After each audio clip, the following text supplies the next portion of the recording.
నీకేమెరకని మాట్లాడుతున్నావు? ఏమన్నా మాట్లాడితే మీ అయ్య మాట్లాడాలి అని కేటీఆర్ సార్ను కొండా సురేఖ మేడం అంటున్నది. కేటీఆర్ సార్ అంతా మాట్లాడరాని మాటలు ఏం మాట్లాడిండు? వాళ్ళ అయ్య మాట్లాడినంత మంచిగా ఈయనెందుకు మాట్లాడతలేడు?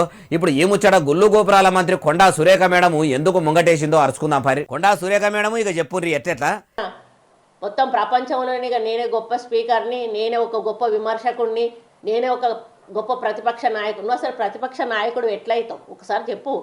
మీ అయ్య మాట్లాడాలి, నువ్వెవరు మాట్లాడటానికి? ఇన్నరా ఇట్లా అంటున్నది. కారు పార్టీ లీడర్లు కావచ్చు, కమలం పువ్వు పార్టీ లీడర్లు కావచ్చు, ఏ పార్టీ లీడర్లు అయినా సరే మళ్ళీ సర్కారు ఏ పని చక్కగా చేస్తలేదు. రాష్ట్రమంతా ఆగమాగం చందన ఉన్నది.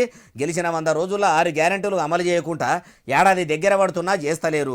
పాలకులం కాదు సేవకులం అని చెప్పుకునే షైపాటి వాళ్ళు ప్రజాపాలన అని చెప్పిండ్రు కానీ ప్రజాపాలన చేయశాతం అయితలేదు అంటుండ్రట. అందుకే ఇట్లా అన్నదట. మీకు ధైర్యం ఉంటే, మీరేదన్నా ఉంటే డైరెక్ట్గా అటాక్ చేయండి, డైరెక్ట్గా మీరు ఛాలెంజ్ చేయండి, డైరెక్ట్గా అడగండి, డైరెక్ట్గా సలహాలు ఇవ్వండి, సూచనలు ఇవ్వండి. అంతేగాని మరి ఎక్కడో దాచుకొని మాట్లాడి మళ్ళీ మేము ఏదన్నా రండి అబ్బా ఛాలెంజ్ కంటే ఎవడు ముందుకు రాడు. కొండా సురేఖ మేడం చెప్తున్న దాన్ని బట్టి చూస్తే అంత పిరికి లీడర్లు బీఆర్ఎస్ బీజేపీ పార్టీల్లో ఉన్నరా ఎట్లా? ఏమో ఆ 2 పార్టీలలో ఉన్నోళ్లే చెప్పాలి అంటుర్రు ఈ ముచ్చటిన్నోళ్ళు.